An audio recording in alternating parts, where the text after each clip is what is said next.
നമസ്കാരം, JB ജംഗ്ഷനിലേക്ക് സ്വാഗതം. മലയാള ഗാന സംഗീത സംവിധാന ആലാപന ചരിത്രത്തിൽ ഒറ്റ ഗാനം കൊണ്ട് വിസ്ഫോടനം സൃഷ്ടിച്ച ഒരു ഗായകനെയാണ് JB ജംഗ്ഷനിൽ ഞങ്ങൾ അതിഥിയായി കൊണ്ടുവരുന്നത്. മറ്റാരുമല്ല, നമ്മുടെ സ്വന്തം ജാസി ഗിഫ്റ്റ്. ജാസി ഒരു നാണത്തോടു കൂടിയിട്ടാണ് കയറിയത്. എന്താ ഒരു ലജ്ജാവതിയായിട്ട് തന്നെയാണ് ഇങ്ങോട്ട് കയറിയത്. ചെറിയ പരിഭ്രമം ഉണ്ടോ? ഒന്നുമില്ല. പൊതുവെ ഇങ്ങനെയാണ് പൊതുവെ ഒരു അല്പം ഒരു നാണം കുണിങ്ങാണല്ലേ? ഇപ്പൊ മാറി വരുന്നുണ്ട് കുറച്ചൊക്കെ. ആരെയും നാണം മാറ്റിയത്? പ്രായം മാറ്റി. പ്രായം, അനുഭവം, സാഹചര്യങ്ങള്. ഇന്റർവേർട്ടായിരുന്നല്ലേ പഠിച്ചോണ്ടിരിക്കുമ്പോ? പക്ഷെ എന്നാലും കയ്യിലിരിപ്പിൽ ഒരു കുറവുണ്ടായിരുന്നു ആൾക്കാർ പറഞ്ഞു. അത് കോളേജിൽ പോയി തുടങ്ങി.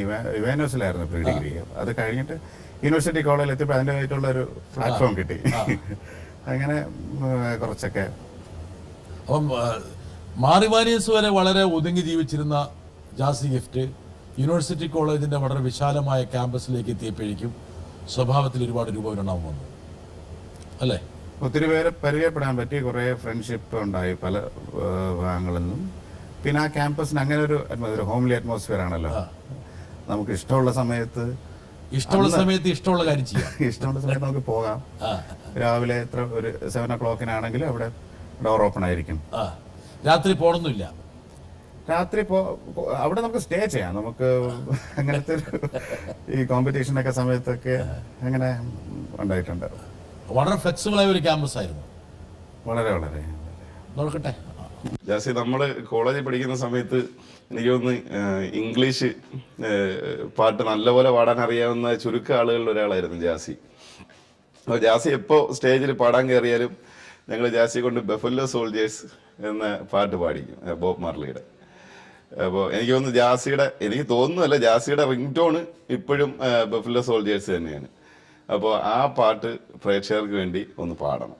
പിന്നെ രണ്ടാവശ്യങ്ങളുണ്ട്. രണ്ടാമത്തെ ആവശ്യം, മുമ്പ് നമ്മൾ കോളേജിൽ ക്യാൻറ്റീനിൽ നമ്മുടെ ആ നടുക്കുള്ള ക്യാൻറ്റീൻ്റെ അവിടെ നിന്ന് ചായ കുടിച്ചുകൊണ്ട് നിന്നപ്പോൾ നമ്മുടെ കൂട്ടുകാരൻ ബിനോയ് പിക്ക് ജാസി മിഷൻ ഇമ്പോസിബിൾ സിനിമയുടെ കഥ പറഞ്ഞു കൊടുത്ത് എനിക്ക് ഓർമ്മയുണ്ട്. ആ കഥ ഓർമ്മയുണ്ടെങ്കിൽ ഒന്ന് പറയണം. അത് കഥയല്ല, സാബുവാണ് ആദ്യമായിട്ട് എന്നെ ഒരു മ്യൂസിക് ചെയ്യണമെന്ന് പറഞ്ഞ ആദ്യ വ്യക്തി സാബുവാണ്. സാബുവിൻ്റെ കെയർ ഓഫിലാണ് യഥാർത്ഥത്തിൽ ആദ്യമായിട്ട് ഒരു ആൽബം ചെയ്യാനുള്ളൊരു അവസരം കിട്ടി. ആദ്യമായിട്ട് ഒരു മ്യൂസിക് കമ്പോസിങ് ചെയ്യണമെന്ന് ആദ്യമായിട്ട് എന്നോട് പറയുന്നത് സാബുവാണ്. അങ്ങനെയാണ് ആദ്യമായിട്ട് ഒരു ആൽബം ചെയ്യുന്നതും. പിന്നെ ആ സമയത്ത് തന്നെ യൂണിവേഴ്സിറ്റി കോളേജിൽ ഒത്തിരി കലാപ്രവർത്തനങ്ങളുടെ ഒരു സ്റ്റാർട്ടിങ് പീരീഡ് ആയിരുന്നു. നമ്മുടെ സാബു ആ സമയത്ത് അദ്ദേഹത്തിൻ്റെ ഷോയിൽ വളരെ ഫേമസ് ആയിരുന്നു. പിന്നെ ഞങ്ങൾ ഒരുമിച്ച് സൗത്ത് സോൺ യൂത്ത് ഫെസ്റ്റിവല് ആ സമയത്തായിരുന്നു ബാലഭാസ്കർ, ഷാൻ ഇവരുടെയൊക്കെ കൺഫ്യൂഷൻ എന്നുള്ള ബാൻഡ് സ്റ്റാർട്ട് ചെയ്യുന്നത്. എനിക്ക് തോന്നുന്നു കേരളത്തിലെ ആദ്യത്തെ ബാൻഡുകൾ വന്നു. അങ്ങനെ ഒരു മൾട്ടിപ്പിൾ ആയിട്ടുള്ള കുറേ പ്രവർത്തനങ്ങളുടെ ഒരുപാട് പ്രതിഭകൾ ആ സമയത്ത് അവിടെ ഉണ്ടായിരുന്നു. അപ്പം സാബു പറയുന്ന 2 കാര്യങ്ങളാണ്. ഒന്ന്, മിഷൻ ഇമ്പോസിബിളിന്റെ കഥ. അതെന്തെങ്കിലും തമാശയാണ് അതിനകത്തുള്ളത്? അതെ, മിഷൻ അല്ല, അത് മെഷീൻ ഇമ്പോസിബിൾ. ഒരു മെഷീൻ വാങ്ങിക്കാൻ പറ്റാത്ത തയ്യൽ മെഷീൻ. ആ സമയത്ത് നമ്മൾ ചളു അങ്ങനെ അത് പറ്റാത്തൊരു കുടുംബത്തിന്റെ സ്റ്റോറി എന്ന് പറഞ്ഞ് നമ്മുടെ ബിനോയ് പിയോട് പറഞ്ഞിട്ട് അവൻ അത് വിശ്വസിച്ചു എന്നുള്ളതാണ് അതിൽ ഏറ്റവും നമ്മുടെ ചിരിക്കാൻ പറ്റുന്ന ഒരു മെഷീൻ ഇമ്പോസിബിൾ. തയ്യൽ മെഷീൻ വാങ്ങിക്കാൻ പറ്റാത്തൊരു കുടുംബത്തിന്റെ കഥ. അത് അങ്ങനെ ജാസി ഒരു കഥയുണ്ടാക്കി പറഞ്ഞു പെട്ടെന്ന്. കാര്യം ബിനോയ് പി ഇംഗ്ലീഷ് സിനിമ കാണാത്തൊരു വ്യക്തിയായിരുന്നു. അപ്പോഴത്തേക്ക് പെട്ടെന്ന് ഇങ്ങനെ ഇരുന്നപ്പോഴത്തേക്ക് ഈ കഥ അവനങ്ങ് ഇഷ്ടപ്പെട്ടു. അപ്പൊ പുള്ളി ചോദിച്ചു, ഇംഗ്ലീഷിലും ഇങ്ങനെയൊക്കെ തീം വരാറുണ്ടോ എന്നൊക്കെ പറഞ്ഞു. അങ്ങനെയായിരുന്നു. അത് സാബ് കുറേ സ്ഥലത്ത് പറയുന്നൊരു സംഭവമായിരുന്നു. ഈ ജാസിയിലെ ഗായകനെ ഒരുപക്ഷെ സാബുവെ പോലുള്ള ആൾക്കാർ തിരിച്ചറിയുന്നത് ഈ ബഫല്ലോ സോൾജേഴ്സിലൂടെയാണ്. ആ ഒരു പാട്ടാണ് അവരുടെ മനസ്സിൽ ഇപ്പോഴും മായ നിൽക്കുന്നത്. നമുക്ക് ആ ഒരു പാട്ടിൽ നമുക്ക് തുടങ്ങാം. ആ കാലഘട്ടത്തിൽ അല്ല, മുമ്പ് തന്നെ ഇതുപോലുള്ള ഒരുപാട് പാട്ടുകൾ നമ്മുടെ ആ കാലഘട്ടത്തിലെ പിള്ളേർ പാടിക്കൊണ്ടിരുന്നു. എനിക്ക് തോന്നുന്നു by the rivers of Babylon ഭയങ്കര ഫേമസ് ആയിട്ടുള്ള 70s 80s ഉള്ളത്. അതിന്റെ എനിക്ക് തോന്നുന്നു പിന്നീട് ജാസിയുടെ കാലത്തായപ്പോഴേക്കും ഇതൊക്കെ അവസാനിച്ചു എന്ന് ഞാൻ വിചാരിച്ചു. എനിക്ക് ആ സമയത്ത് ഞങ്ങൾ ഷോസിൽ ഈ പാട്ട് പാടായിരുന്നു. പ്രത്യേകിച്ച് ഇതിനൊരു റിതമിക് ഒരു എഫക്ട് ഉള്ളത് കാരണം ഞങ്ങൾ ഷോസിൽ by the rivers of Babylon പാടുവോ? അതെനിക്ക് ഫുള്ള് ലിറിക്സ് അറിയില്ല. ലിറിക്സ് അറിയാതെ പാടുന്നത് ഇംഗ്ലീഷ് അറിഞ്ഞുകൂടെങ്കിലും നമുക്കൊരു തെറ്റായിട്ട് വന്നാൽ പക്ഷെ എല്ലാവരും വിചാരിക്കണം ജാസിക്ക് ഇംഗ്ലീഷ് മാത്രമേ അറിയുള്ളൂ ആ കാലഘട്ടത്തിൽ. മലയാളം അറിയില്ലെന്ന് ആൾക്കാർ ഞാൻ കുറേ നാൾ ഒരു 8 വർഷത്തോളം ഒരു വെസ്റ്റേൺ ബാൻഡിൽ വർക്ക് ചെയ്യായിരുന്നു. ട്രിവാൻഡ്രത്ത് സൗത്ത് പാർക്കിലായിരുന്നു സ്റ്റാർട്ടിങ്. പിന്നെ ആ സമയത്ത് അശോക ഹോട്ടൽ, അവിടെ ഡെയിലി കോൺട്രാക്ട് ആയിട്ടാണ് യഥാർത്ഥത്തിൽ മ്യൂസിക്കിലേക്ക് പ്രാക്ടിക്കലായിട്ട് വരുന്നത്. ഞാൻ ആ അപ്പം സമയം നമുക്ക് ഈ കോളേജിൽ അല്പം ഈ പറഞ്ഞ പോലെ താട്ടുമുട്ട് തരികടയൊക്കെ ആയി, കുറച്ച് ഫേമസ് ആയി, ഈ പറഞ്ഞ ധൈര്യം സംഭരിച്ച് സ്റ്റേജുകളിലേക്ക് വന്നു, പാട്ടുകൾ ആരംഭിച്ചു, കമ്പനിയായി, സൗഹൃദങ്ങളായി. അതിന് ശേഷമല്ലേ ഹോട്ടലിലേക്ക് പയ്യെ പാറുന്നു, ഹോട്ടൽ പാട്ടുകളൊക്കെ. ഞാൻ എംഫിൽ പഠിച്ചുകൊണ്ടിരുന്നപ്പോഴത്തേക്ക് ഞാൻ ബാൻഡായിട്ട് തുടങ്ങി. എൻ്റെ ഒരു അങ്കിളുണ്ട് എഡ്വിൻ, അദ്ദേഹമാണ് ആദ്യമായിട്ട് ബാൻഡിലേക്ക് വിളിക്കുന്നത്. ഞാൻ ആ സമയം ഞാൻ ഒരു കീബോർഡിസ്റ്റ് ആയിട്ടാണ് ബാൻഡിൽ കയറിയത്. അപ്പോഴത്തേക്ക് കുറച്ച് നാൾ അവിടെ റെഗുലറായിട്ടാണ് എല്ലാ ദിവസവും പ്ലേ ചെയ്യണം, ട്യൂസ്ഡേസ് മാത്രം ഓഫാണ്. ദിവസവും പ്ലേ പഠിച്ചുകൊണ്ടിരിക്കുമ്പോൾ ഒരു വരുമാന മാർഗമാണ് ഈ പറഞ്ഞ ഹോട്ടലിലെ പാട്ടല്ലേ. അന്ന് ഒരുപക്ഷെ ആ കാലഘട്ടത്തിൽ കുട്ടികൾക്ക് ഇതുപോലൊരു അവസരം കിട്ടുക എന്നുള്ള ചെറിയ കാര്യമല്ല. ഒരുപാട് പൈസ കിട്ടിയ വളരെ ത്രിൽഡ് ആയിരുന്നു. പൈസയുടെ കാര്യം ഒരു വശത്തുണ്ടെങ്കിലും ഒത്തിരി പാട്ടുകൾ, ആ സമയം പാട്ടിനോട് ഭയങ്കര ഒരു ക്രൈസ് ഉണ്ടായിരുന്നു. ഇന്നത്തെക്കാട്ടിലും ഭയങ്കരമായിട്ടൊരു ക്രൈസ് പാട്ടുകളോടുണ്ടായിരുന്നു. ഒത്തിരി കാസറ്റുകൾ വാങ്ങിച്ച് കേൾക്കും. അതുപോലെ തന്നെ എയറിന്റെ പാട്ടുകളൊക്കെ ആദ്യം അന്ന് കാസറ്റായിരുന്നു, CD യെക്കാളും കൂടുതൽ കാസറ്റ്. അങ്ങനെ ഒത്തിരി പാട്ടുമായിട്ട് ഭയങ്കര ഒരു ഇഷ്ടമുണ്ടായിരുന്നു. അപ്പോൾ ഡെയിലി പാട്ട് പ്രാക്ടീസ് ചെയ്യാൻ പറ്റും, അതുപോലെ പ്രസന്റ് ചെയ്യാൻ പറ്റും. വെളിയിൽ ആൾക്കാർ നമ്മൾ പാടുമ്പോഴത്തേക്ക് കൈയടിക്കുന്നതൊക്കെ ആദ്യമായിട്ട് കേൾക്കുമ്പോഴത്തേക്കൊക്കെ ഭയങ്കര ഉണ്ട്. പിന്നെ ഫോറിനേഴ്സ് തന്നെ ഉള്ള വേദികളിൽ പാടിയിട്ടുണ്ട്. ഈ വിദേശികളെ കൈയെടുക്കാൻ വേണ്ടി ജാസിക്ക് ഒരു അസാധ്യ വിദ്യ ഉണ്ടായിരുന്നു. എന്താ അവരെ കയ്യിലെടുക്കാൻ കാരണം? അവരുടെ ആക്സെന്റ് ആണോ? ആക്സെന്റ് അവർക്ക് യഥാർത്ഥത്തിൽ ഈ ടൈപ്പ് റെഗെ ഭയങ്കര ഇഷ്ടമാണ്. ബോബ് മാർലി, പിന്നെ അവർക്ക് ഇഷ്ടപ്പെട്ട കുറെ പാട്ടുകളുണ്ട്. നമ്മൾ ഇഷ്ടപ്പെടുന്ന മലയാളം പാട്ടുകൾ പഴയതുള്ള പോലെ അവരുടെ നാട്ടിൽ നിൽക്കുന്ന പാട്ടുകൾ പാടുമ്പോഴത്തേക്ക് അവർക്ക് ഭയങ്കര ഇഷ്ടമാണ്. അപ്പൊ അവർ ചിലപ്പോൾ നമുക്ക് ഒട്ടും പരിചയമില്ലാത്ത സ്റ്റൈലുകളാണ്. നമ്മൾ കൺട്രി മ്യൂസിക് അങ്ങനത്തെയൊക്കെ സ്റ്റൈൽ സത്യം പറയാൻ നമുക്ക് പഠിക്കാനുള്ള സോഴ്സസ് ഇല്ല. നമ്മൾ കാസറ്റ് കേട്ട് ജസ്റ്റ് അതിനോടൊരു 35-40% വരുന്ന രീതിയിൽ നമ്മൾ പെർഫോം ചെയ്ത് കാണിക്കുമ്പോഴത്തേക്ക് അവർക്ക് ഇഷ്ടപ്പെടും. പിന്നെ പഴയ പാട്ടുകളോടുള്ള ഒരു നൊസ്റ്റാൾജി അവർക്കും ഉണ്ട്. അതെ, തീർച്ചയായിട്ടും. അതുകൊണ്ട് അവരുടെ പഴയ പാട്ടുകൾ എന്നുള്ള നമ്പറുകളിലൂടെയാണ് അവരുടെ മനസ്സിലേക്ക് തീർച്ചയായിട്ടും ആ കാലഘട്ടത്തെ കുറിച്ച് ഒരുപക്ഷെ പറയാൻ വേണ്ടി ഒരാൾ വരേണ്ട സമയമായി. വരട്ടെ. ജാസിയെ കുറിച്ച് പറയുമ്പോഴത്തേക്കും എനിക്ക് ആദ്യം ഓർമ്മ വരുന്നത് ലോങ് ബാക്ക് ജാസി യൂണിവേഴ്സിറ്റി കോളേജ് പഠിക്കുന്ന സമയമാണ്. നമ്മുടെ ബാൻഡ് സൗത്ത് പാർക്കിൽ പ്ലേ ചെയ്യുന്ന സമയം നമുക്ക് ന്യൂ ഇയർ പ്രോഗ്രാമിൻ്റെ നമ്മൾ വർക്കല പോയി അതിൽ അന്ന് റോളണ്ടിൻ്റെ ഒരു പുതിയ കീബോർഡ് വെച്ചിട്ട് നമ്മൾ ആ പ്രോഗ്രാം ചെയ്തു. You are very the time you was very excited with that Roland keyboard. ജാസിക്ക് ഇപ്പോഴും അത് ഓർമ്മയുണ്ടോ തോന്നുന്നു. Last programme came out very good. And ഒരു ചെറിയ പ്രോഗ്രാം കഴിഞ്ഞിട്ട് റെസ്റ്റോറൻറ്റുകാർ തമ്മിലൊരു ഇഷ്യൂ വന്നിട്ട് ജാസി കീബോർഡും കൊണ്ട് ഓല കൊണ്ടുണ്ടാക്കിയ മതിൽ ചവിട്ടി പൊളിച്ച് നമ്മൾ പുറത്തോട്ട് പോയത് ജാസിക്ക് ഓർമ്മയുണ്ടോ? ഉണ്ടെങ്കിൽ പ്രേക്ഷകരുമായിട്ട് ഒന്ന് ഡിസ്ക്ലോസ് ചെയ്യണം. പിന്നെ ഒരു ചോദ്യം കൂടെ, ജാസിയുടെ അടുത്ത പുതിയ ഹിറ്റ് ലജ്ജാവതി പോലെ ഉള്ള ഒരു ഗാനം നമുക്കിനി പ്രേക്ഷകർക്ക് ഇപ്പോൾ പ്രതീക്ഷിക്കാം.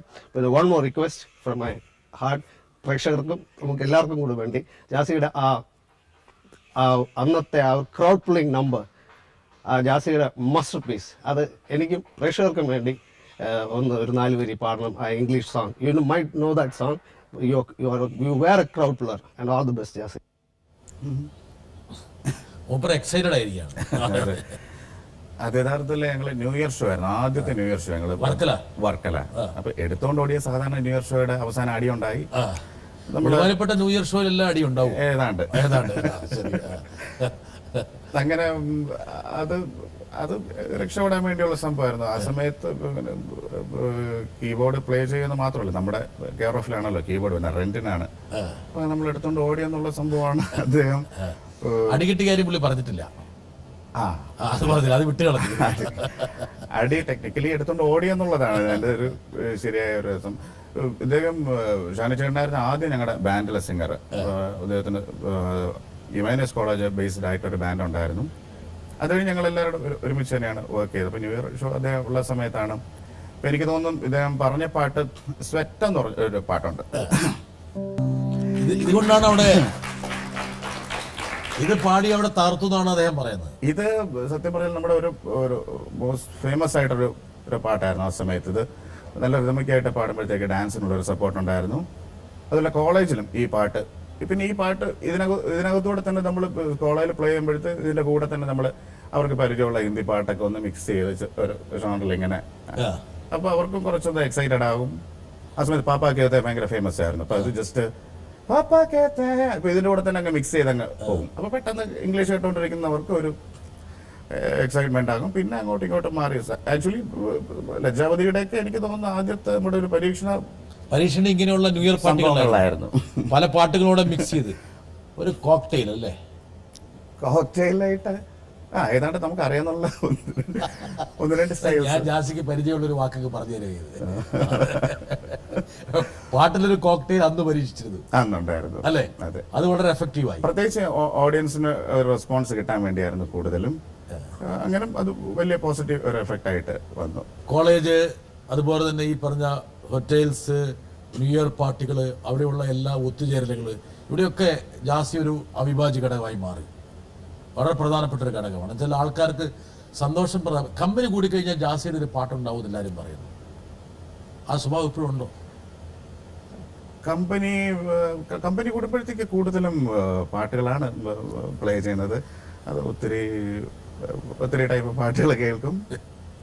പിന്നെ ആ സമയത്ത് പാട്ടിന്റെ സംഭവം ഉണ്ടെങ്കിൽ കറക്റ്റ് അവിടെ കൊണ്ട് എത്തിക്കും. യൂണിവേഴ്സിറ്റി കോളേജിലാണെങ്കിലും എവിടെയാണെങ്കിലും നമ്മളെ ഉള്ള സ്ഥലത്ത് നമ്മളെ അങ്ങനെ ഓരോ ഗ്രൂപ്പായിട്ട് ഈ സായങ്കാല പാട്ടുകളൊക്കെ തുടങ്ങി പിന്നീട് ഇത് നേരം പുലരുന്നവരെ പാടി ഇരിക്കുന്ന സ്വഭാവമുണ്ടോ? അത് ഫ്രാങ്കായിട്ട് പറയുകയാണെങ്കിലുണ്ട്.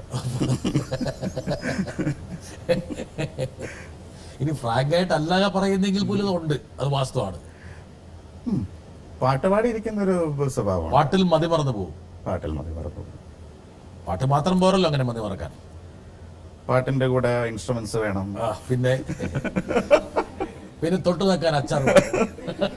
അതെന്തായാലും ഈ ഗ്രൂപ്പിനിടയിൽ അത് നമ്മൾ പ്രത്യേകിച്ച് ഓർഡർ ചെയ്യേണ്ട കാര്യം അതുണ്ടാവും. അത് സ്വാഭാവികമായിട്ടും അങ്ങും. എന്തായാലും ജാസി എന്നുള്ളൊരു നാണം കുണുങ്ങി വിദ്യാർത്ഥിയിൽ നിന്ന് ജാസിയെ ഒരു ധൈര്യമുള്ള ഒരു ബോൾഡായിട്ടൊരു സിംഗറാക്കി മാറ്റാൻ ഒരുപക്ഷെ അങ്ങനെയുള്ള ഒത്തുചേരലുകൾ സഹായിച്ചു എന്ന് വേണം മനസ്സിലാക്കാൻ. പാടാനായിട്ട് ഭയങ്കര പാടായിരുന്നു. പ്രത്യേകിച്ച് ഞാനൊരു പാട്ട് പാടുമെന്ന് വീട്ടുകാർക്കും അറിയില്ലായിരുന്നു. ഞാൻ ഈ പാട്ട് പാടുന്നവരെ ഞാൻ എന്റെ ആദ്യത്തെ ആൽബം ഇറങ്ങുന്നത് വരെ വീട്ടുകാർക്ക് അറിയില്ലായിരുന്നു പാട്ട്. ഞാൻ ഡിഗ്രി കഴിഞ്ഞപ്പോഴത്തേക്കാണ് പപ്പയ്ക്കും മമ്മിക്കും പോലും അറിയില്ല ഞാൻ പാടുമെന്ന്. ഞാൻ ഇൻസ്ട്രുമെന്റ്സ് പ്ലേ ചെയ്യുമായിരുന്നു. ഞാൻ ഹോട്ടലിൽ 3-4 പാട്ട് മാത്രമേ പാടൂ. അതൊന്നും വെളിയിൽ ആരും കേട്ടിട്ടില്ല. അപ്പോൾ ഈ പ്രത്യേകിച്ച് വെളിയിൽ പാടുമ്പോഴത്തേക്ക് ഒരു സ്വാഭാവികമായിട്ടുള്ള ഒരു എന്തോ ഒരു സംഭവം നമ്മളിങ്ങനെ പിടിച്ചു വലിക്കുന്നുണ്ട്. അത് മാറാനായിട്ട് സത്യം പറഞ്ഞാൽ കുറെ പാട്ടുകളിലൂടെ സഹായിച്ചിട്ടുണ്ട്. കുറെ പേരുടെ മുമ്പിൽ പാടാൻ വേണ്ടിയുള്ള ഒരു റിഹേഴ്സൽ ആയിട്ടുണ്ട്. ഒത്തുചേരലുകളും ഈ സായാഹ്ന പാർട്ടികളും. അതെ അതെ. വരട്ടെ ഒരാൾ. എനിക്ക് ജാസ്തി അടുത്തൊരു കാര്യം ചോദിക്കാനുള്ളതെന്ന് വെച്ച് കഴിഞ്ഞാൽ, അന്ന് നമ്മളിപ്പോൾ സാബല്യം കോംപ്ലക്സിൽ വെച്ചിട്ടാണ് നമ്മുടെ എല്ലാ കൂട്ടുകാരും കൂടെ കൂട്ടായ്മയായിട്ട് ചായ കുടിച്ച് അങ്ങനെ ഇരിക്കുന്ന കാലത്താണ് നമ്മുടെ ഫസ്റ്റ് ആൽബം നമ്മൾ ചെയ്യുന്നത്. ഫസ്റ്റ് നമ്മൾ പോപ്പുലർ ആവുന്നത്, ഇന്ന് ജാസി പോപ്പുലർ ആവുന്നത്. അപ്പോൾ ജാസി അന്ന് വിചാരിച്ചിട്ടുണ്ടോ ശരിക്കും ഇപ്പോൾ ഉള്ള ജാസിയുടെ ആ ഫെയിം ഇങ്ങനെ ഒരു പൊസിഷനിൽ കിട്ടുമെന്ന് ജാസി അന്ന് വിചാരിച്ചിട്ടുണ്ടോ? ഇദ്ദേഹം താങ്കളുടെ ബാൻഡിലുണ്ടായിരുന്നു.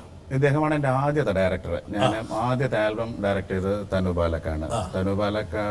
ആക്ച്വലി തനുവൊക്കെ ആ സമയം എനിക്ക് തോന്നുന്നത് ഒരു 10-15 വർഷം മുമ്പാണെങ്കിലും അവരുടെ റെഫറൻസുകൾ എന്ന് വെച്ചാൽ ഭയങ്കര അസാധ്യമായിട്ടുള്ള കളക്ഷൻസും അവരുടെ മ്യൂസിക്കിനോടുള്ള ഒരു ആറ്റിറ്റ്യൂഡും എല്ലാം വളരെ ഡിഫറെൻ്റ് ആയിട്ട് ഞാൻ കണ്ടിട്ടുള്ള വളരെ കുറച്ച് വ്യക്തികളിൽ ഒരാളായിരുന്നു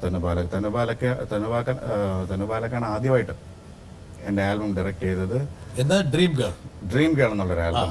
അത് നമ്മുടെ ഹിൽ സിറ്റി അയ്യപ്പൻ ചേട്ടനും ഷിജി നമ്മുടെ ആദ്യത്തെ ആൽബം. ആദ്യം പ്രേരകമായത് തനുവാണ് ഡയറക്ട് ചെയ്തത്. ഇത് ആക്ച്വലി ഷിജി ആക്ച്വലി മരിച്ചുപോയി. അദ്ദേഹം ആദ്യത്തെ പ്രൊഡ്യൂസർ. ഇതൊക്കെ ഇടയ്ക്ക് കാണുന്നുണ്ടോ? അല്ല, ഈ വീഡിയോ റയറാണ് ആക്ച്വലി. ഞാനിപ്പോ പെട്ടെന്ന് ഇങ്ങനെ കണ്ടപ്പോഴത്തേക്ക് ഞെട്ടിപ്പോയി. ഇത് കണ്ടിട്ട് കുറെ കാലമായോ? ഞാൻ യൂട്യൂബിലുണ്ട്. യൂട്യൂബിൽ വളരെ കുറെ കഴിഞ്ഞതിന് ശേഷമാണ്, ഒരു 7 വർഷം കഴിഞ്ഞതിന് ശേഷമാണ് ചെയ്തത്. ആദ്യ സമയത്ത് ഇതൊരു 15 വർഷം മുമ്പുള്ള ഒരു ആൽബമാണ്. ആ സമയത്ത് അവരെ ടെക്നിക്കലി വലിയ ബ്രില്യൻസി ആയിരുന്നു തനുവിന്റെയും ആ കാലഘട്ടത്തിൽ ആ കാലഘട്ടത്തിൽ വെച്ച് നോക്കുമ്പോഴത്തേക്ക്. കാര്യം ഇപ്പൊ ഇതൊക്കെ കോമൺ ആയി തുടങ്ങി. ആ സമയത്ത് വെച്ച് നോക്കുമ്പോഴത്തേക്ക് എനിക്ക് ആ സമയം കിട്ടിയ ഏറ്റവും വലിയൊരു ഭാഗ്യമാണ് ഈ ഒരു ആൽബം. അത് പക്ഷെ ഓഡിയോ റിലീസ് ആയില്ലായിരുന്നു. ഓഡിയോയ്ക്ക് വേണ്ടി ഞങ്ങൾ 3-4 പാട്ടുകൾ ചെയ്തു. അതിൽ 2-3 പാട്ട് വിഷ്വൽ ചെയ്തു, 2-3 പാട്ട് ചെയ്തു വെച്ചിരുന്നു. അതിൽ 1-2 പാട്ട് സിനിമയിലേക്ക് എടുക്കാനിടയായി. അങ്ങനെ സത്യം പറഞ്ഞാൽ ആ സമയത്ത് കമ്പോസിങ്ങുകൾ പിന്നെയും സിനിമയിൽ വരുമെന്ന് ഞാൻ പ്രതീക്ഷിച്ചിട്ടില്ലല്ലോ. അപ്പോൾ ആ സമയത്തേക്കൊക്കെ ഹെൽപ്പായി. അപ്പോൾ ഒരു സംഗീത സംവിധാനം അല്ലെങ്കിൽ ഗാനാലാപനം ഇത് രണ്ടും ജാസിക്ക് വഴങ്ങുമെന്നുള്ളത് ഒരുപക്ഷെ ഈ ആൽബത്തിലൂടെ ജാസി പ്രൂവ് ചെയ്തു. അതോ ആ ആൽബം വലിയൊരു മാനസികമായിട്ട് കുറച്ചും കൂടി ഒരു തിരിച്ചറിവ് ജാസിക്ക് പ്രദാനം ചെയ്തു? ഇതിൽ എനിക്ക് സിനിമ എന്നുള്ളൊരു കോൺസെപ്റ്റ് ഭയങ്കര താല്പര്യമായിരുന്നു. അതുകൊണ്ട് പക്ഷേ സിനിമ പാട്ടെന്നുള്ള സംഭവം എൻ്റെ ഡിക്ഷണറിയിലേ ഇല്ലാത്തൊരു സംഭവമായിരുന്നു. പാടുക, മലയാളം പാട്ട് പാടുക എന്ന് പറയുന്നതും ഇതുപോലെ വളരെ റയറായിട്ട് കണ്ടത് ഇതാണ്. പക്ഷേ ഈ ആൽബം സത്യം പറഞ്ഞാൽ ഇങ്ങനെ ഒരു ഗ്രൂപ്പ് വന്ന് ചെയ്ത് കൊണ്ടുവന്നപ്പോഴത്തേക്ക് ഓട്ടോമാറ്റിക്കായിട്ട് ഞാൻ ആ ഫ്ലോയിലേക്ക് പോയായിരുന്നു. തന്നു പറഞ്ഞതുപോലെ സാഫല്യം കോംപ്ലക്സ് ആയിരുന്നു നമ്മുടെ. അവിടെയാണ് പ്രാക്ടീസ് സെഷൻ. വൈകിട്ട് 5 മണിയാകുമ്പോഴത്തേക്ക് ഷാന്, പിന്നെ നമ്മുടെ ഗിറ്റാറിസ്റ്റ് വിനോദുണ്ട്, ഞങ്ങളങ്ങനെ ജയൻ, അങ്ങനെ കുറേ പേര് അവിടെ വന്നിരിക്കും. അങ്ങ് പാടും, ഫ്രീ സ്റ്റൈലായിട്ട് അങ്ങ് പാടും, ഗിറ്റാർ വായിച്ച് പാടും. പിന്നെ കുറച്ച് കംപ്ലൈൻറ്റ്സ് വരാൻ തുടങ്ങി. അങ്ങനെ പാട്ട് നിർത്തി. പിന്നെ വീണ്ടും നമ്മുടെ സൗണ്ട് കൂടുന്നു എന്നുള്ള പറഞ്ഞൊരു അയൽവക്കത്തുള്ള ആൾക്കാർക്ക് അത് ഷോപ്പിംഗ് മോളാണ് യൂണിവേഴ്സിറ്റി കോളേജ് നേരെ ഓപ്പോസിറ്റ് ഉള്ളത്. പിന്നെ നമ്മൾ വീണ്ടും യൂണിവേഴ്സിറ്റി കോളേജുകളിൽ തന്നെ വീണ്ടും വൈകുന്നേരങ്ങളിലൊക്കെ അഭയം പ്രാപിച്ചു. ആ മതിൽക്കെട്ടിനുള്ളിൽ. അതെ, അവിടെ ആരും അങ്ങനെ വന്ന് നമ്മളെ ക്വസ്റ്റ്യൻ ശല്യപ്പെടുത്തില്ല. നിങ്ങൾക്ക് ഒരുപാട് ആൾക്കാരുടെ സുരക്ഷാ ബലവും ഉണ്ടായിരുന്നു അവിടെ. ആ 4 ചുവരും തന്നെ നമുക്ക് ഏറ്റവും വലിയ ഒരു. പിന്നെ അവിടെയുള്ള പല വിദ്യാർത്ഥി നേതാക്കളും നിങ്ങളുടെ സുഹൃത്തുക്കളായിരുന്നു. തീർച്ചയായിട്ടും. അതുകൊണ്ട് തന്നെ ആ ഒരു സംരക്ഷണവും കിട്ടി. ഒരുമാതിരിപ്പെട്ട കുരുത്തക്കേടൊക്കെ ജാസ് ചെയ്തിട്ടും പ്രത്യേകിച്ച് ബുദ്ധിമുട്ടൊന്നുമില്ലാതെ അവിടെ നിന്ന് കഴിച്ചിലാക്കി തടി. ഞാൻ അധികം അങ്ങനെ കുരുത്തക്കേട് കാണിച്ചിട്ടില്ല. ഇത് പറയുമ്പോൾ തന്നെ ആൾക്കാർക്ക് എന്തെല്ലാം കാര്യം മനസ്സിലായി. ഇതിലൊക്കെ വിചാരിക്കണമെന്ന് വെച്ചാൽ വലിയ വില്ലനാണ്. വളരെ സാധുവായൊരു മനസ്സിലായി. ജാസി, ഈ പറഞ്ഞ സിനിമാ ലോകം ഒരുപക്ഷെ ആ കാലഘട്ടത്തിലെ ചെറുപ്പക്കാർക്ക് അപ്രാപ്യമെന്ന് വിചാരിച്ചിരുന്നൊരു മേഖലയാണ്. ജാസിയൊന്നും ഒരിക്കലും സ്വപ്നത്തിൽ പോലും വിചാരിച്ചിട്ടുണ്ടാവില്ല. ഇല്ല. ഒരുപക്ഷെ ഒരു ഗായകനാകുമെന്ന് പോലും വിചാരിച്ചിട്ടുണ്ടാവില്ല. തീർച്ചയായിട്ടും. ഒരു ജീവിതമാർഗം എന്ന നിലയിൽ ഈ പറഞ്ഞ ഇൻസ്ട്രുമെന്റ്സ് എല്ലാം കൈകാര്യം ചെയ്ത് ചില പാർട്ടികളിലൊക്കെ പാടുന്നല്ലാതെ അപ്പുറത്തേക്ക് മ്യൂസിക് ഡയറക്ടർ ആവുന്ന ഒരിക്കലും ഞാൻ വിചാരിച്ചില്ല, പ്രത്യേകിച്ച് മലയാള സിനിമകളിൽ.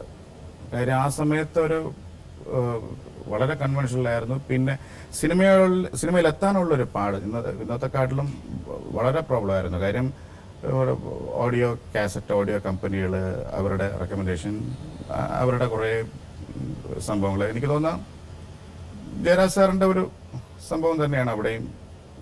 ജയരാജിന്റെ അടുത്ത് പോകുന്നതിന് മുമ്പ് മറ്റേ സഫലം എന്നുള്ള പടത്തിൽ വന്നു. അത് ഫസ്റ്റ് ബ്രേക്കിനായിരുന്നു. ആദ്യം ഞാൻ ജയരാജ് സാറിന്റെ ബീബൽസാണ് ചെയ്തത്. അത് അദ്ദേഹം ഈ തനു ചെയ്ത ഈ ആൽബം കണ്ടിട്ടാണ് ജയരാജ് സാറിന്റെ ബ്രദർ മഹേഷ് രാജ്, പിന്നെ നമ്മൾ എഡിറ്റർ ചന്ദ്രശേഖരൻ ചേട്ടന്, റോഷൻ, ഇവരൊക്കെ ചേർന്നിട്ടുള്ള ഒരു ഗ്രൂപ്പായിരുന്നു ആ സമയത്ത്. അവിടെ നിന്ന് ആണ് ജയരാജ് സാർ ആ പാട്ട് കേൾക്കുന്നത്. ആ പാട്ട് കേട്ടിട്ടാണ് അദ്ദേഹത്തിന് ബീബൽസ ഡയറക്റ്റ് ചെയ്യാൻ വേണ്ടി വിളിച്ചത്. ട്രിവാൻഡ്രത്ത് ചേർന്നൊരു മീറ്റിംഗ്. ആ സമയം അത് ഏതാണ്ട് കംപ്ലീറ്റഡ് ആയിരുന്നു, ഫിലിം വർക്കായിരുന്നു. സാറ് ഡെമോ കാണിക്കാൻ വേണ്ടി പറഞ്ഞു. ഒരു 3-4 ഡെമോ ചെയ്തുകൊണ്ട് കാണിക്കാൻ പറഞ്ഞു. എന്തോ ഭാഗ്യത്തിന് നമ്മൾ ചെയ്ത ഡെമോ എല്ലാം വിഷ്വലി ഭയങ്കര സിങ്ക് ആയിരുന്നു. അങ്ങനെ അതൊരു മൾട്ടി കൾച്ചർഡാണ്. ഒരു ആദിവാസി ഒരു സംഭവം, ഒരു സെക്സ് ടൂറിസമാണ് അതിന്റെ കോൺസെപ്റ്റ്, ഗോവൺ. അപ്പം എനിക്ക് തോന്നുന്നത് നമ്മൾ സാറിന് കാണിച്ചതൊക്കെ വളരെ സിങ്ക് ആയിരുന്നു. അതുകൊണ്ടായിരിക്കണം അതെ ആ സമയത്ത് ലജ്ജാവതി കമ്മിറ്റ് ചെയ്തു. അതിന്റെ ഒരു ഗ്യാപ്പിലാണ് സഫലം എന്നുള്ള ഒരു സിനിമ. ഈ സഫലം ഒരുപക്ഷെ ജാസിയുടെ ഒരു സംഗീതമാണെന്ന് പലരും വിശ്വസിച്ചില്ല, പറഞ്ഞു ഫലിപ്പിക്കേണ്ടി വരും. ഇത് ആ സമയത്ത് രാജേഷ് വിജയ് തന്നെയാണ് എൻ്റെ കൂടെ നേരത്തെ ആൽബത്തിലും പാടിയിരുന്നത്. രാജേഷാണ് ഇത് പാടിയിരിക്കുന്നത്. ആ സമയത്ത് നമ്മുടെ അസോസിയേഷനിൽ ഏറ്റവും വളരെ ബെസ്റ്റ് ഒരു സിംഗറായിരുന്നു. ഈ പാട്ട് ഈ രീതിയിൽ ചെയ്യണമെന്ന് സത്യം പറഞ്ഞാൽ നമ്മുടെ അശോക് ചേട്ടൻ അദ്ദേഹം ഡയറക്റ്റ് ചെയ്ത്, പിന്നെ പറഞ്ഞു വളരെ നേറ്റീവ് ആയിരിക്കണം മ്യൂസിക്. ആ സമയത്തൊക്കെ എനിക്ക് തോന്നുന്നു അത് പക്ഷേ ഈ ഒരു ടേസ്റ്റിനോട് വലിയ താല്പര്യമുണ്ടോ? ജാസി എനിക്ക് ശീലിച്ച ഒരു രീതിയായിട്ട് ഒരു ബന്ധമുണ്ടോ? ചെയ്യാൻ താല്പര്യമുണ്ട്. പക്ഷെ നമ്മൾ കുറച്ചുകൂടെ പഴയ കൾച്ചറിലേക്കുള്ള പാട്ട് പോയാൽ നമ്മളൊരു ആസ് യൂഷ്വൽ ഒരു സംഭവത്തിലേക്ക് ഒരു ടൈപ്പ് ചെയ്യപ്പെട്ടു പോകുന്ന പോലെ അല്ലേ? പോകും. അതുകൊണ്ടാണ് ഇത് പാടാൻ പറ്റുമോ ജാസിക്ക്? തീർച്ചയായിട്ടും. Thank you. ജാസി ഒരു പക്ഷേ ലോകത്ത് അപൂർവങ്ങളിൽ അപൂർവമായിട്ട് ഒരു പാട്ട് ഇതുപോലൊരാളെ ഇങ്ങനെ പിടിച്ചുയർത്തു. ഈ ലജ്ജാവതിയാണ് യഥാർത്ഥത്തിൽ ജാസിയുടെ അനാട്ടമി പരിശോധിക്കുകയാണെങ്കിൽ ജാസിയെ ജാസിയാക്കി. തീർച്ചയായിട്ടും. ഒരുപക്ഷെ ഒരു വിസ്ഫോടനമായിരുന്നു. ജാസി ഞെട്ടിപ്പോയോ? സർപ്രൈസ്ഡ് ആയിരുന്നു ആ സമയത്ത്. കാര്യം എന്ന് വെച്ചാൽ ഈ ഓഡിയോ റെക്കോർഡ് ചെയ്തിട്ട് എടുക്കാൻ പോലും വന്ന് കമ്പനികളാരും അതിലങ്ങനെ കുറേ നാൾ ഇതിൻ്റെ ഓഡിയോ തന്നെ ഇങ്ങനെ ബ്ലോക്കായി കിടന്നു. പ്രത്യേകിച്ച് പുതിയ മ്യൂസിക് ഡയറക്ടേഴ്സ്, ടെക്നീഷ്യൻസ് എല്ലാവരും പുതിയ ആൾക്കാരായിരുന്നു. പിന്നെ പാടിയവരെല്ലാം പുതിയ ആൾക്കാർ. അങ്ങനെ എനിക്ക് തോന്നുന്നു ഇതിൽ ലിറിക്ക് മാത്രം കൈതപ്രം തിരുമേനി മാത്രമുണ്ട് ഇതിൽ അറിയാവുന്ന ഒരാള്.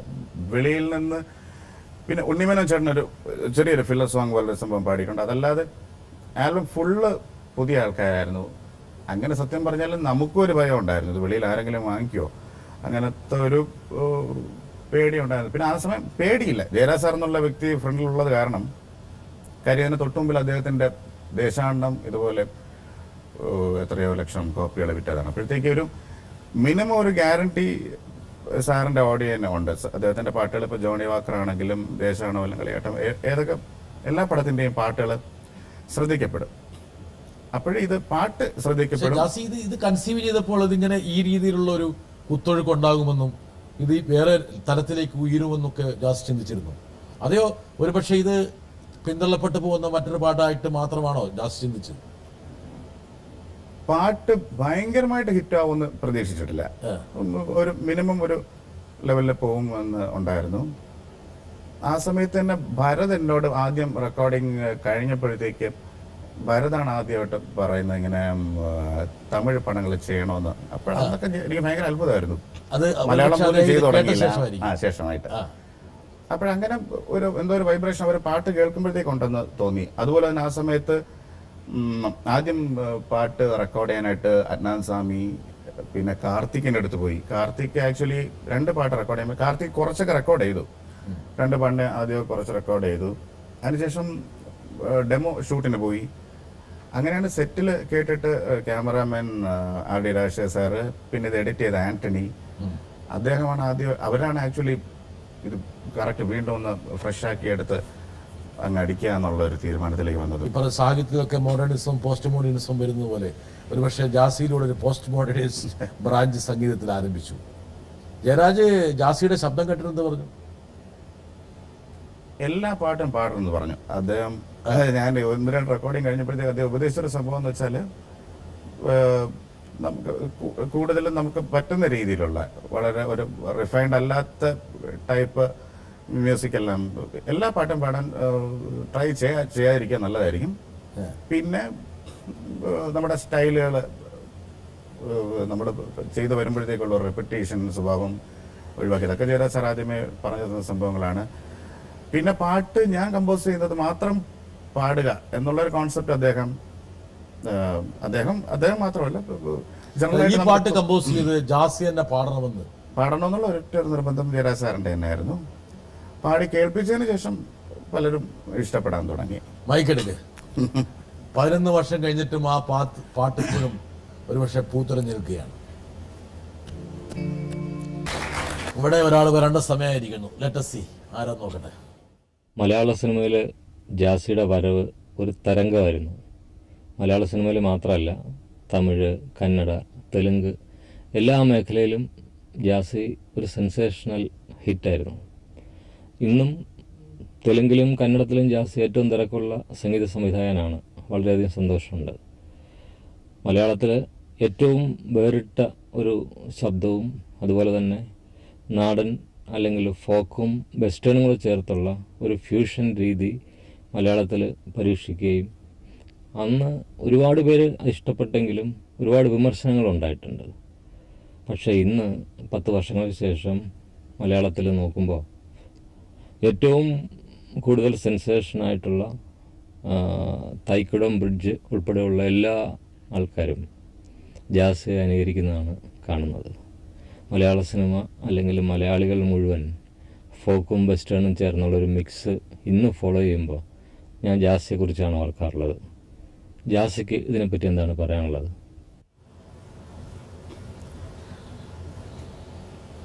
ആക്ച്വലി ഒരു 10-12 വർഷം മുമ്പ് ഇപ്പോഴത്തെ ഈ ഒരു ബാൻഡ് കൾച്ചർ സ്റ്റാർട്ട് ചെയ്തതാണ്. അന്ന് അദ്ദേഹം എനിക്ക് തോന്നുന്നു ഇത് കഴിഞ്ഞിട്ട് S5 എന്നുള്ള ബാൻഡ് വെച്ച് മാത്രം ഒരു ഫിലിം അദ്ദേഹം ചെയ്തു ഫോർദിപ്പുള്ള അടുത്ത സീരീസുകളിലൊന്ന്. അന്ന് സത്യം പറഞ്ഞാൽ ബാൻഡ് എന്നുള്ള കോൺസെപ്റ്റ് ഇല്ല. അത് വീണ്ടും 10 വർഷം എടുത്തു എന്നുള്ളതാണ് ആ ഒരു ഡെവലപ്മെന്റ്. ഇപ്പോഴാണ് ആക്ച്വലി ഇപ്പോഴും ബാൻഡുകൾക്ക് അതിൻ്റെതായിട്ടുള്ളൊരു പൊസിഷനുണ്ട്. ഒത്തിരി ഇന്നോവേഷൻസ് അതിനകത്ത് നടക്കുന്നുണ്ട്. സിനിമയിൽ അപ്ലൈ ചെയ്യാൻ പറ്റുന്നുണ്ട്. ഇപ്പോഴത്തേക്ക് എനിക്ക് ഇപ്പോൾ നമ്മുടെ പുതിയ ജനറേഷൻ മൂവീസ് എന്ന് പറയുമ്പോഴത്തേക്ക് അവർ അത് ഉൾപ്പെടുത്തുന്നുണ്ട്. പക്ഷെ അദ്ദേഹത്തിൻ്റെ പടങ്ങൾ അത് പണ്ട് മുതലേ ഉണ്ടായിരുന്നു. 12 വർഷം മുമ്പ് നമ്മൾ നോക്കുമ്പോഴത്തേക്കും ആ പരീക്ഷണങ്ങൾക്കെല്ലാം ഇപ്പൊ ജയരാജ് അല്ലായിരുന്നു എങ്കിൽ മറ്റൊരു സംവിധായകനായിരുന്നെങ്കിൽ ഒരു പക്ഷേ അങ്ങനെ ഒരു സംഗീതം സ്വീകരിക്കില്ലായിരുന്നു. ഇതിൽ മറ്റൊരു സംവിധായകൻ അതിനുശേഷം വന്നിട്ടില്ലെന്നാണ് എനിക്ക് തോന്നുന്നത്. അത്ര ധൈര്യമായിട്ട് ഒരു സംഭവം ലോഞ്ച് ചെയ്യാൻ അത്രയും ഗട്സ് ഉള്ള ഒരു ഡയറക്ടർ ഫോക്കും വെസ്റ്റേണൊക്കെ കൂട്ടി അതുവരെ ഉണ്ടായിരുന്ന മലയാള സിനിമ പാട്ടുകളുടെ ഭാവുകത്വത്തെ അങ്ങോട്ട് പിഴുതെറിഞ്ഞു. ഒരു പുതിയൊരു ആലാപന ശൈലിയും രീതിയും സംഗീതവും എല്ലാം കൂട്ടിക്കുഴച്ചു. പാട്ട് കമ്പോസിങ് ടൈമിൽ തന്നെ സാറ് പറഞ്ഞൊരു പ്രധാന സംഭവം വെച്ചാൽ വളരെ യൂത്ത്ഫുൾ ആയിരിക്കണം. നമ്മുടെ ഇവിടെ കുറച്ചൊരു മിഡ് റേഞ്ച് പാട്ടല്ലാതെ ചെറിയൊന്ന് റേഞ്ചിൽ ഒക്കെ പോയിട്ട് പാടുന്നത് സാധാരണ തമിഴിലും തെലുങ്കിലൊക്കെ നേരത്തെ ഉണ്ടായിട്ടുണ്ട്. അപ്പോഴത്തേക്ക് മൊത്തം യൂത്ത് ഓറിയന്റഡ് ആയിരിക്കണം. അപ്പോൾ എനിക്ക് തോന്നുന്ന ഒരു യൂണിവേഴ്സലായിട്ട് മ്യൂസിക്കിൽ എല്ലാവർക്കും ഇഷ്ടപ്പെടുന്ന ഒരു സംഭവം താളമാണ്. അപ്പം ഒരു റിതമിക് ബേസ്ഡ് ആയിട്ട് അതിൻ്റെ പുറത്ത് മെലഡി കൊണ്ടുവന്നു കഴിഞ്ഞാൽ നല്ലതായിരിക്കും എന്നൊരു കോൺസെപ്റ്റ് ഉണ്ടായിരുന്നു. അതുപോലെ തന്നെ വളരെ ഒരു എനർജി കൊണ്ടുവരാൻ താളങ്ങൾക്ക് സാധിക്കുന്നുണ്ട്. എനിക്കൊന്ന് കൈതപ്രത്തിന്റെ തിരുമേനിയുടെ രചനയും അതിനൊരു സൂട്ടബിൾ ആയില്ലേ? വളരെ തീർച്ചയായിട്ടും ആ സംഗീതത്തിന് ചേരുന്ന രീതിയിലുള്ള ഒരു രചന. ലജ്ജാവതി എന്നുള്ള വേർഡ് സത്യം പറഞ്ഞാൽ ഞാൻ ആദ്യം മാറ്റണമെന്ന് പറഞ്ഞതാണ്. കാര്യം അദ്നാൻ സ്വാമിയൊക്കെയാണ് പാടുന്നെങ്കിൽ ലജ്ജാവതിയൊക്കെ എങ്ങനെ പാടും? സാധാരണ ചെറിയ വേർഡൊക്കെ ആണെങ്കിൽ അപ്പോഴത്തേക്കാണ് എനിക്ക് ഒരു ഡയറക്ടറിന്റെയും റൈറ്ററിന്റെയും ഒരു പൾസ് മനസ്സിലാക്കിയത്. ഇത് തന്നെ മതി, ഇത് കറക്റ്റ് ആയിരിക്കും എന്ന് പറഞ്ഞ് 10-15 മിനിറ്റിനകത്താണ് ആക്ച്വലി ലിറിക്കും എല്ലാം തീരുന്നത്. അപ്പോഴത്തേക്ക് തിരുമേനി എഴുതിയ ലിറിക്ക് കണ്ടപ്പോഴത്തേക്ക് ആക്ച്വലി ജയരാജ് സാർ സർപ്രൈസ്ഡായി, ഞങ്ങളെ സർപ്രൈസായി. കാര്യം അതിനകത്ത് എന്തൊക്കെയോ വളരെ നമുക്ക് നൊസ്റ്റാൾജിക്, ഇപ്പം നൊസ്റ്റാൾജിക് എന്ന വാക്ക് വീണ്ടും വരികയാണ്. അപ്പോൾ അത്രയും മനോഹരമായിട്ടുള്ള സംഭവം വളരെ പെട്ടെന്ന് എഴുതാൻ കഴിഞ്ഞ വരും. പക്ഷേ ജാസിനകത്ത് വേറൊരു സംഭവം ഞാനിപ്പോൾ എനിക്ക് ഓർമ്മയുണ്ട്. ആ കാലഘട്ടത്തിൽ ജാസിയെ ക്ഷണിക്കാത്ത ആരും ഉണ്ടാവില്ല. മഞ്ചേശ്വരം മുതൽ പാറശാല വരെ മലയാളികൾ എവിടെയുണ്ടോ അവിടെയുള്ള എല്ലാ പരിപാടികളിലും ജാസി ഒരു അവിഭാജ്യ ഘടകമായി. ജാസി എവിടെ പോകുന്നു, ഈ പാട്ട് പാടുന്നു, ഇറങ്ങുന്നു, അടുത്ത പരിപാടിക്ക് പോകുന്നു. ഏറ്റവും തിരക്കുള്ള ഒരാളായിട്ട് ജാസി മാറി അല്ലേ? ആ കാലഘട്ടത്തിൽ ഏറ്റവും തിരക്കുള്ള ഒരാളായിട്ട് ജാസി മാറി. ഒത്തിരി പരിപാടികൾ ചെയ്തിട്ടുണ്ടായിരുന്നു, പ്രത്യേകിച്ച് സ്കൂൾ കോളേജുകളൊക്കെ ഈ സമയത്ത്. പക്ഷേ ജാസി അതുവരെ ഒരു പക്ഷേ മലയാള സിനിമയുടെയും സംഗീതത്തിന്റെയും ഭാഗവാക്കായി പ്രവർത്തിച്ചിരുന്ന ഒരുപാട് ആൾക്കാരുടെ സെൻസിബിലിറ്റി അത് ഹേർട്ട് ചെയ്തു. ഒരുപാട് ആൾക്കാർ പറഞ്ഞു സംഗീതത്തെ നശിപ്പിക്കാൻ വേണ്ടി ഇറങ്ങിയിരിക്കുന്ന ഒരാളെന്ന്. ഒരുപാട് ശുദ്ധ സംഗീത ഇൻവെർട്ടർ കോമ ആൾക്കാർ നിശിതമായ വിമർശനം ഉന്നയിച്ചു. ആ വിമർശനമൊക്കെ ഓർമ്മയുണ്ടോ? കുറെയൊക്കെ ഞാൻ ആദ്യ സമയത്ത് കുറെ ഇതൊന്നൊരു പാട്ടയല്ലെന്ന് പോലും ആരും പറഞ്ഞു. അതെ അതെ അതെ, ഇത് പാട്ടാണോ, ഇത് ഒരു പാട്ടയാണെന്ന് പറഞ്ഞാൽ. അതെ അതെ അതെ. പക്ഷെ ആ സമയത്ത് കുറെ റിപ്പീറ്റ് ഉണ്ടായിരുന്നു. നമ്മള് കുറെ പ്രാവശ്യം ടി വിയിലൊക്കെ വന്നപ്പോഴേക്കും ഇത് കേൾക്കാതിരിക്കാൻ പറ്റാത്തൊരവസ്ഥയായി. അങ്ങനെ കേട്ട് കേൾക്കാൻ ഇഷ്ടപ്പെടാത്ത രീതിയിൽ കേട്ടങ്ങ് പിന്നെ അങ്ങ് ഇഷ്ടപ്പെട്ടു പോയി. അങ്ങനത്തെ ഒരു സംഭവമാണ്. ഒത്തിരി റിപ്പീറ്റ് ഇങ്ങനെ വന്നപ്പോഴത്തേക്ക് ഇത് കേട്ടേ പറ്റുമെന്നുള്ളൊരവസ്ഥയായി. എതിർപ്പിന്റെ മുന ഒടിഞ്ഞു പോയി. പാട്ടിന്റെ പബ്ലിസിറ്റി കാരണം എനിക്ക് തോന്നുന്നു കുറെ പേര്. പിന്നെ എനിക്ക് തോന്നുന്നു ആ സമയത്ത് മ്യൂസിക് ക്രിറ്റിസിസം ഭയങ്കര സ്ട്രോങ് ആയിരുന്നു. ആ സമയത്ത് ഒത്തിരി ക്രിറ്റിക്സ് നെഗറ്റീവായിട്ടാണ് എഴുതുന്നത് എല്ലാവരും. എങ്കിലും ആ സമയത്ത് അറ്റാക്ക് ചെയ്യാനുള്ള കുറെ പോസിബിലിറ്റീസ് ആ സിനിമ തന്നെ ഒരു കണക്കിന് രക്ഷപ്പെട്ടത് ആ ജാസിയുടെ സംഗീതം കാരണം, ആ പാട്ടുകൾ കാരണമാണ് ആ സിനിമ. ഞാൻ രക്ഷപ്പെട്ടത് ജയരാജ് സാർ കാരണമാണ്. വരട്ടെ. നമസ്കാരം ജാസി. നമ്മൾ 2004 ലജ്ജാവതി ചെയ്യാൻ വേണ്ടിയാണല്ലോ ആദ്യം മീറ്റ് ചെയ്തത്. അപ്പോൾ അന്ന് ജാസിയെ ഫസ്റ്റ് മീറ്റ് ചെയ്തപ്പോൾ ഞാൻ ഗുഡ് മോർണിംഗ് സാർ എന്ന് പറഞ്ഞു. അപ്പം താങ്കൾ പറഞ്ഞു, അയ്യോ എന്നെ ഇങ്ങനെ സാറെന്നൊന്നും വിളിക്കണ്ട, ഞാനൊരു നോർമൽ മനുഷ്യനാന്ന് പറഞ്ഞു. അതിനുശേഷം നമ്മളിപ്പോൾ ഒരു 35 to 40 മൂവീസ് വർക്ക് ചെയ്തു. അപ്പോൾ ഇത്രയും വർക്ക് ചെയ്ത് കഴിഞ്ഞിട്ടും ഇപ്പോഴും ആ ഒരു സിംപ്ലിസിറ്റി എങ്ങനെയാണ് ജാസി മെയിൻറ്റെയിൻ ചെയ്യുന്നത്? നമ്മൾ ഇത്രയും പാട്ടുകൾ ചെയ്തിട്ട് നമ്മൾ രണ്ടുപേരുടെയും ടൈപ്പിൽ എല്ലാം ഒരു റിതം ഓറിയന്റഡ് സോങ്സ് ആണല്ലോ ജാസിയുടെ. അപ്പോൾ ഇത്രയും നമ്മൾ സോങ്സ് ചെയ്തിട്ട് ഏതാണ് ജാസിയുടെ ഫേവറേറ്റ് സോങ്? ജാസിയുടെ ഫേവറേറ്റ് സോങ് ഒന്ന്, ജാസി ഇപ്പോഴും ഹമ്പിൾ ആണെന്ന് പുള്ളി പറയുന്നുണ്ട്. ശരിയാണോ ജാസി? മാക്സിമം ആവാൻ ശ്രമിക്കാറുണ്ട്. ആവാൻ ശ്രമിക്കാറുണ്ട്. ശ്രമിക്കാറുണ്ട്. അല്ല, ഇനിയിപ്പോ കുറച്ചൊക്കെ ഒന്ന് മാറ്റേണ്ട ഒരു അവസ്ഥ വന്നിട്ടുണ്ടെന്ന് പലരും ഇങ്ങനെ പറയുന്നുണ്ട്. കുറച്ചുകൂടി ഒരു ഹെഡ് വെയിറ്റ് വേണം. ഹെഡ് വെയിറ്റ് അല്ല, പിന്നെ ഹെഡ് വെയിറ്റ് അല്ല ഏട്ടാ, കുറച്ചുകൂടെ ഒന്ന് ഫ്രീ ആണ്. പണ്ട് ഞാൻ ആരോടും അധികം സംസാരിക്കില്ലായിരുന്നു. കുറച്ചുകൂടെ ഒന്ന് എല്ലാവരോടും ഒരു ഫ്രീ ആവണമെന്നുള്ള ഒരു, കുറച്ചുകൂടെ ഫ്രീ ആയിട്ട് പെരുമാറും. ഫ്രീ ആയിട്ട് പെരുമാറും. ഒന്ന് ഉൾവലിയാൻ പാടില്ല. അങ്ങനെ ആൾക്കാരെ കാണുമ്പോൾ ആളുടെ തോളിലേക്ക് ഒന്ന് കൈയിടണം, കുറച്ചുകൂടി ലോഹ്യം പറയണം, ഇടപഴകണം. അതെ അല്ലേ? അങ്ങനെ ഒന്ന് ക്ലോസ് ആയിട്ട് ഇടപെടണമെന്ന് ഇപ്പൊ എല്ലാവരും പറയാറുണ്ട്. അശ്വിനാണ് ആദ്യം മുതൽ അറ്റ് പ്രസന്റ് വരെ എനിക്ക് സിനിമകളിൽ റിതം ചെയ്യുന്നതും തെലുങ്ക് കന്നഡ ആണെങ്കിലും എല്ലാം. ഫസ്റ്റ് ആദ്യമായിട്ട് എനിക്ക് തോന്നുന്നു ലജ്ജാവതി തന്നെയാണ് സ്റ്റാർട്ട് ചെയ്ത സോങ്. അതുമുതൽ എനിക്ക് ഒത്തിരി റിതമിക്കായിട്ടുള്ള സോങ്, ബൊമ്മ എന്നുള്ള സോങ്, ചെന്തെങ്കിലും, അങ്ങനെ കുറെ, പ്രത്യേകിച്ച് ഈ വെളിയിലത്തെ പാട്ടുകളിൽ കൂടുതലും റിതമാണ് യൂസ് ചെയ്യുന്നത്. അപ്പോഴേ എന്റെ പാട്ടുകളുടെ ഏറ്റവും വലിയൊരു ഫാക്ടറായിരുന്നു. ജാസിയുടെ ഏറ്റവും ഇഷ്ടപ്പെട്ട പാട്ട് ഏതാണ് അശ്വിൻ ചോദിക്കുന്നത്? എന്റെ ഏറ്റവും ഇഷ്ടപ്പെട്ട ലജ്ജാവതി തന്നെയാണ്, അതിൽ മാറ്റമില്ല. അത് മാറിയ ജാസിയില്ല. ജാസിയുടെ ആത്മാവാണ് ലജ്ജാവതി. ഇല്ലേട്ടാ, ലജ്ജാവതിയാണ്. ഞാൻ സ്വന്തമായിട്ട് തന്നെ കേട്ടിട്ടുണ്ട് അത് എത്രയോ പ്രാവശ്യം. എനിക്ക് അത് ഇപ്പോഴും സർപ്രൈസ് ആണ്. ഞാൻ റെക്കോർഡ് ചെയ്തിട്ട് ഞാൻ എന്റെ സ്വന്തം പാട്ട് തന്നെ ഒരു 30-40 റൗണ്ട് കേട്ടു. അത് ഞാൻ വിളിച്ചു എന്താണ് ഇതിനിങ്ങനെ എന്ന് പറഞ്ഞു. അന്ന് ചെറിയൊരു ഹെഡ്ഫോൺ ആയിരുന്നു, സോണിയുടെ ഒരു ഇതിനകത്ത്. ഞാൻ ഒറ്റ പ്രാവശ്യം ഓൺ ആക്കിയാൽ റിപ്പീറ്റ് ഇങ്ങനെ കേട്ടോണ്ടിരിക്കും. പിന്നെ ഞാൻ ഒരു കാസറ്റ് ഫുള്ള് അതങ്ങ് റെക്കോർഡ് ചെയ്തു. അങ്ങനെ അത് എനിക്ക് തന്നെ ഭയങ്കരമായിട്ട് ഇങ്ങനെ സന്തോഷം തന്നുകൊണ്ടിരിക്കുന്ന ഒരു സോങ് ആയിരുന്നു ആ സമയത്ത്. അത് എനിക്കിപ്പോഴും. അപ്പൊ എനിക്ക് തോന്നി ഇങ്ങനെ ഒരു സന്തോഷം എനിക്ക് കിട്ടുകയാണെങ്കിൽ തീർച്ചയായിട്ടും വെളിയിൽ പോകുമ്പോഴത്തേക്ക് ഒരു കുറച്ച് പെർസെന്റേജ് ഹാപ്പി ആവും. അങ്ങനെ ഒരു സംഭവം വീട്ടില് പപ്പയും മമ്മി എന്ന് പറഞ്ഞു, ഞെട്ടിയോ? അവരാദ്യം ഞാൻ പാടിയപ്പോഴേ അവർ ഞെട്ടി. ആദ്യത്തെ ആൽബം ഇറങ്ങിയപ്പോഴേ തന്നെ സത്യം പറഞ്ഞാൽ ട്രിവാൻഡ്രത്ത് സാധാരണ ഒരു ഫാമിലിയിൽ എല്ലാവരും ഉദ്ദേശിക്കുന്ന ഒരു ഗവൺമെന്റൽ ജോബാണ്. ഒരിക്കലും ഈ പ്രത്യേകിച്ച് ഹോട്ടലിൽ പാടുക എന്നൊക്കെ പറഞ്ഞു കഴിഞ്ഞാൽ വേറെയാണ് അന്നത്തെ കോൺസെപ്റ്റ്. അപ്പോൾ സത്യം പറഞ്ഞാൽ ഞാൻ പഠിച്ചതും അതിനു വേണ്ടി തന്നെയാണ് ഞാൻ.